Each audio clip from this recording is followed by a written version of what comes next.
you ever just been hit with the feeling where time just stops whilst making the most difficult decision of your life? I have. It was the most pressurizing, stressful, and scariest decision I ever made. But I somehow managed the right choice. It was a very narrow escape. First things first, I'm a prison security officer working at a very dark but highly facilitated prison in Detroit. I'd have to say half of hell's spawns here.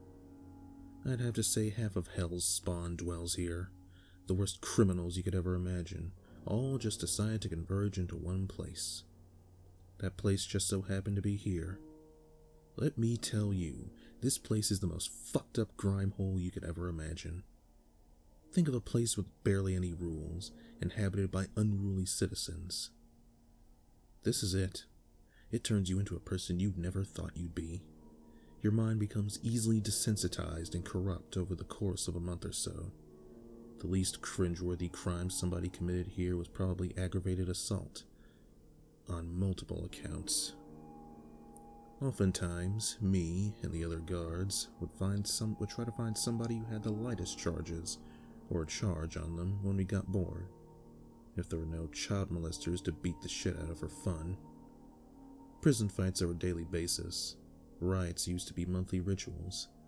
Many of us used to wonder how the hell we survived for this long before we upgraded. We became so uptight. We are authorized to fire upon anyone who causes misconduct and try to keep everything in order before we finally have a shot. It really messes with your head and makes you forget proper ethics and reason. I've seen guards shoot prisoners just because they don't like them. The cells get darker and colder the deeper you get into the facility.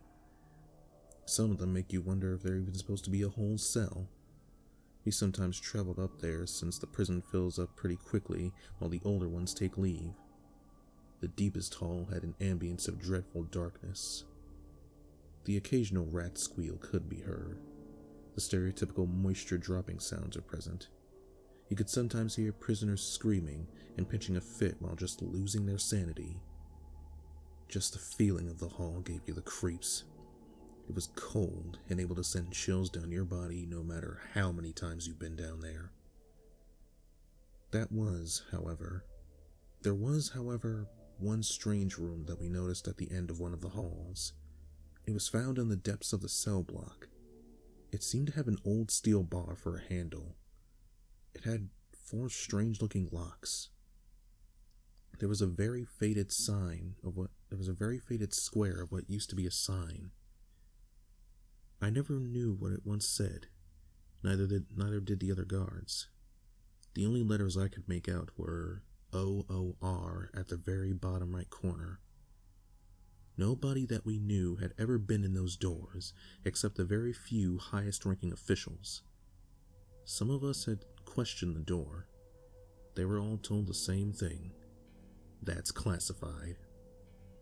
A rumor leaked that dead bodies were made into a tomb that were settled there, but it wasn't solid enough for most of us to believe it. We all just knew something wasn't right about that room. Today, a major prison riot broke out.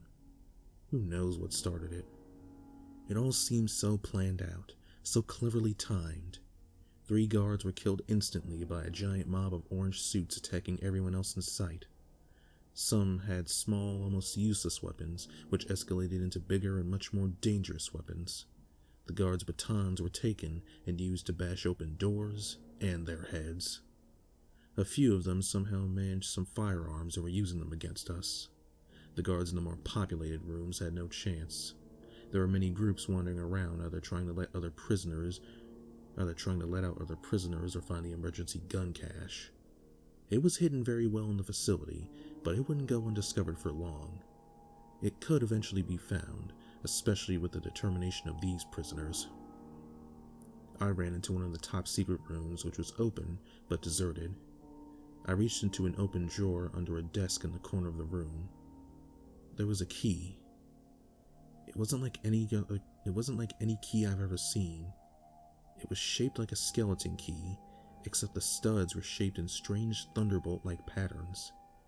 There was a note next to it that said, "Warning, Authorized use only for this key, or lethal force will be used.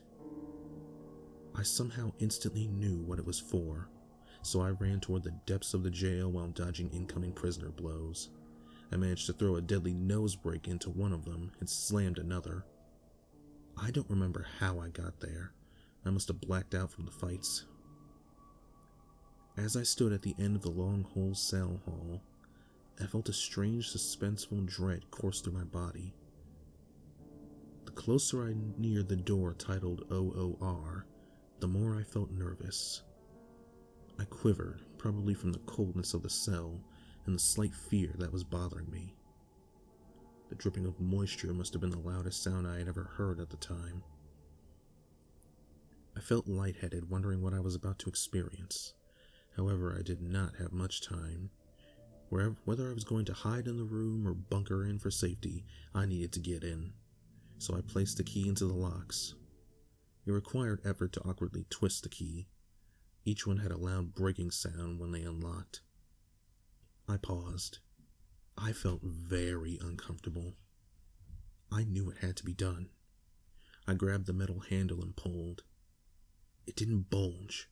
It required a lot more effort to be opened. It scraped against the ground and slowly creaked its way open. Steel grinding against the tough floor, it produced an eerie, creaking, echoing sound.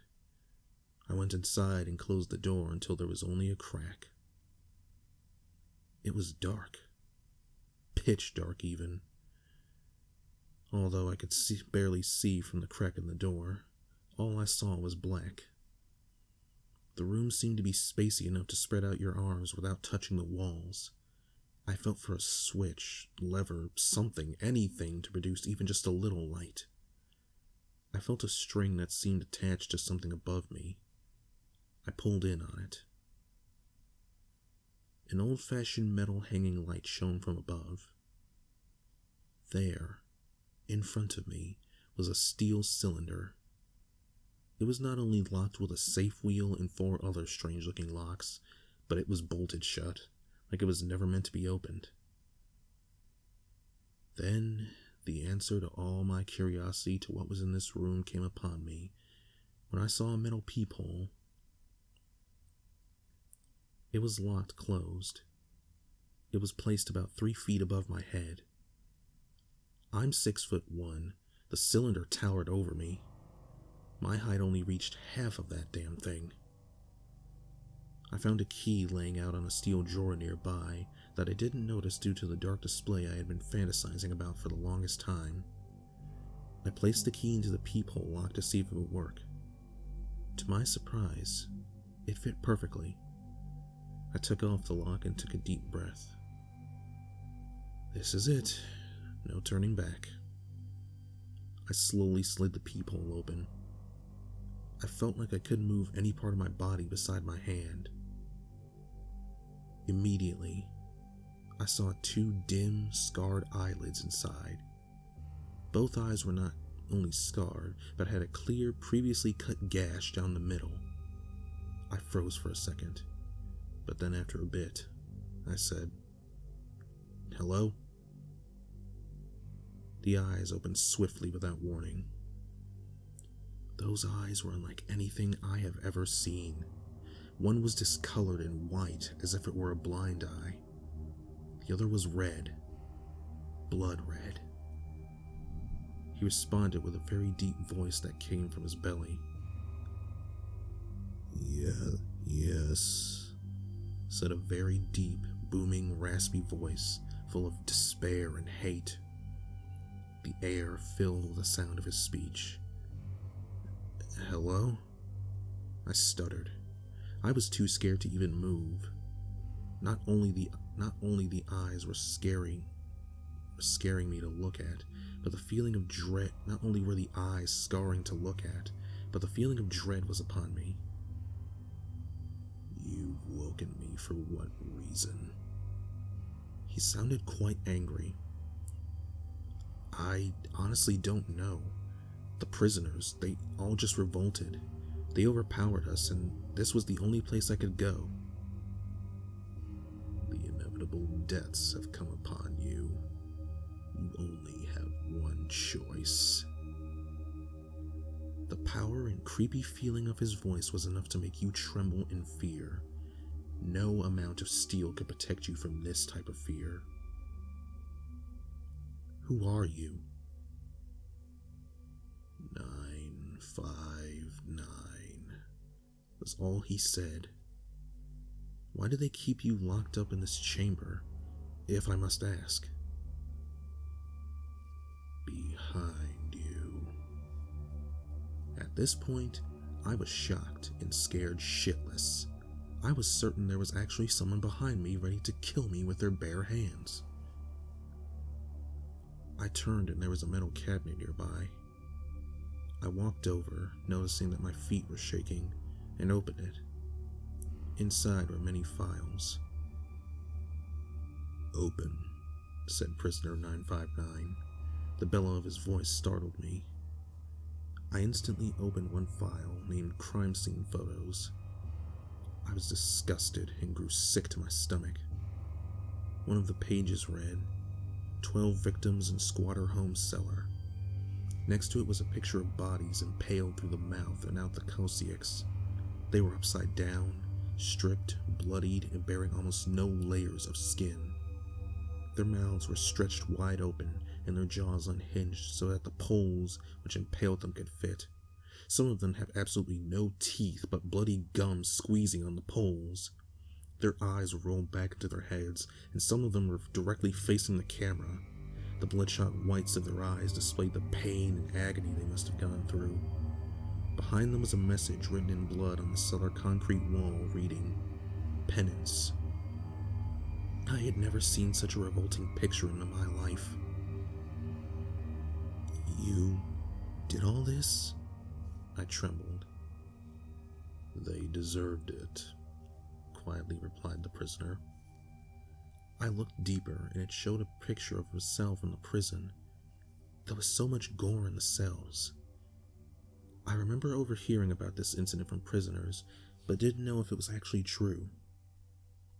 There lay two of what seemed like dead inmates on the ground, and one was nailed to the wall with a long metal piece from the bed.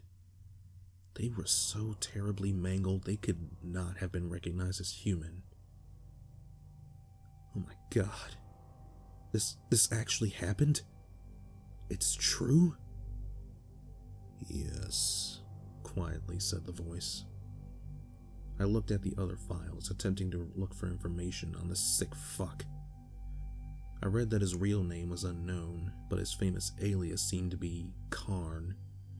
His guessed age was 30. He was a massive, hulking 7.1 feet tall, weighing in at 304 pounds. I couldn't believe it. Taking on someone of his magnitude was impossible without enough firepower. His early life was completely unknown. He has 103 confirmed murders, although he potentially claimed 170. Skipping along his biography, he apparently has killed many known criminals. He had killed 2 cops, and he was caught in the act of flaying a fully conscious man alive after people heard overwhelming screams from nearby, and it took 6 tasers to take him down. He survived 2 shotgun shells to the stomach and side. All the victims and crimes were kept confidential to keep the public from fearing the streets. Now I can see why this man, or thing, is kept in a secret room with a very secure chamber. "Why? Why did you do this?" I yelled in disbelief. "They deserve to die. They deserve to suffer. They deserved to rot," he said. Why did they deserve to die? I was on the verge of insanity from what I had seen. They inflicted pain upon others. They must suffer penance. I had to think fast. The prisoners are closing in. There is no chance of hiding back here for long. There are still rotting prisoners here. My gun will protect me from all of them. My hand-to-hand skills are good, but I can't go on forever. I had myself cornered. Here and there, I can very faintly hear a gunshot fire outside. The last possible choice I could have is to release the prisoner. I can only hope he killed those who deserved it, though not in the methods that he did it. If he would help me, it would be my only chance of getting out here alive. If I help you out of there, will you help me? No. I will help the ones who could be victimized by these heaps of meat. Does that include me? I was praying at this point for a miracle. Yes. I quickly grabbed a strange-looking tool from the cabinet. It seemed like it would take out the bolts from the door. Carefully taking them out, they clanged on the floor. I then carefully unlocked the locks one by one, very slowly, very carefully, hearing nothing behind me but the sound of the key jiggling the pins. Then came the final step, the safe wheel. It looked very threatening and uninviting, but I had no choice. I turned it multiple times, using all of my might, thinking it would never open. Suddenly, a very loud, piercing clang noise echoed throughout the room. It scared me and made me fall back. I watched as the door slowly opened, producing a loud creaking. Inside, there the prisoner stood, just as the file described.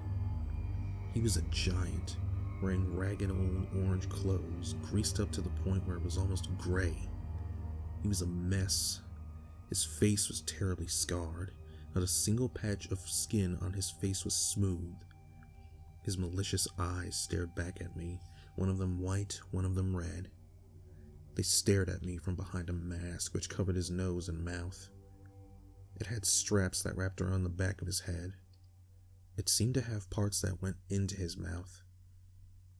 Instantly, I referenced it to Hannibal Lecter. The mask was probably to keep him from biting. The scars left you speechless with fear. He had very long black hair which lengthened down to his waist. There were chains around his limbs. The inside of the steel door had a couple of dents that were made for a, human being. I thought to myself how I would unchain him without freaking the hell out. But just then, he broke the fucking chains right in he fucking broke the chains right out of the chamber. Just like that. A human being ripped the chains out of the chamber with ease. He stepped out of the chamber. His boots produced a loud thump that you could feel on the ground. He towered over my head. He came up to me, staring me in both eyes, into my soul and even past it. He was extremely enraged. I felt so frightened I just couldn't move. I was shivering throughout my whole body. I wouldn't dare bulge or twitch. He put his hands forward. I thought he was going to wring my neck. But he didn't. He was showing his handcuffs so I could unlock them.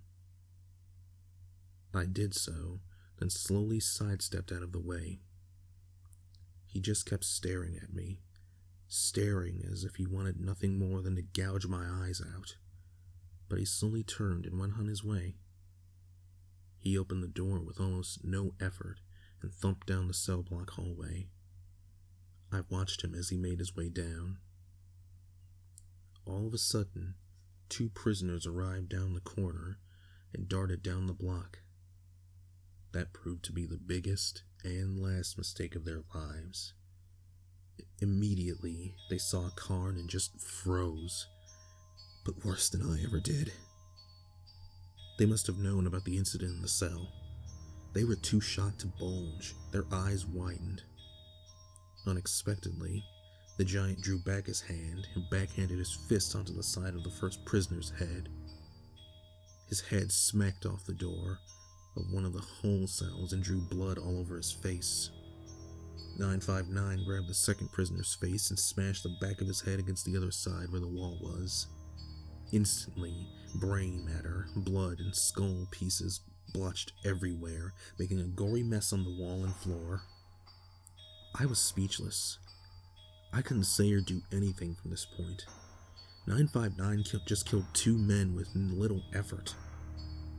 By the time I collected myself and regained what was left of my sanity, a few minutes later, I started down the hall toward the direction 959 went. It wasn't long before the commotion in the prison went from angry riots to blood-curdling screams, cries for help, pleas for mercy, and groans of agony.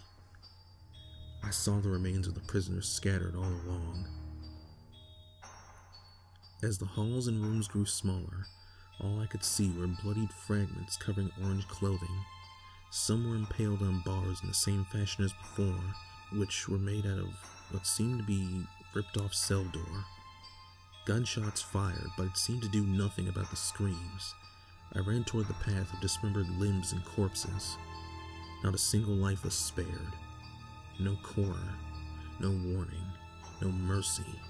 Every prisoner was grotesquely murdered in cold blood. One of them was hung up over a railing by an orange pair of pants. The only bodies that weren't mangled as badly as the orange suits were the guards. Most of their corpses were intact. The ones that were still alive were scared shitless. Maybe they were saved. When I caught up to 959, I could see him stomp on a prisoner's head, squashing it like a grape. He was pulling a prisoner off a guard by his neck.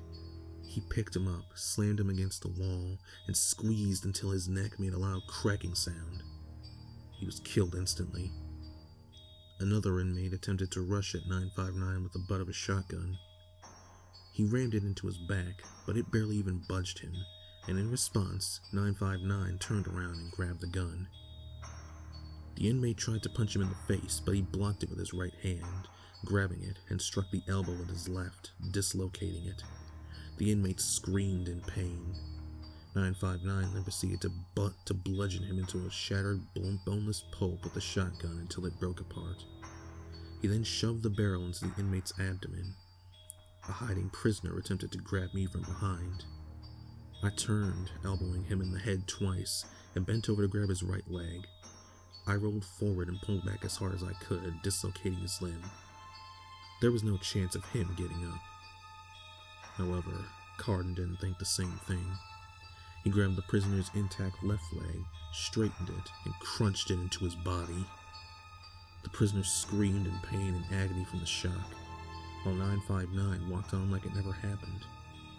Me and the other guards were able to get situated as we could once the SWAT team arrived. However, once they made it, 959 was long gone. Prisoner 959 has never been heard of ever since. He had disappeared without a trace. He left no signs of leave after the bloodbath of a jail. Investigators and authorities have searched up and down the city, inside and out. Eyes were kept open for more gruesome reports. They found nothing. I can honestly see why they've sought him tirelessly. He could be anywhere, doing anything to anybody.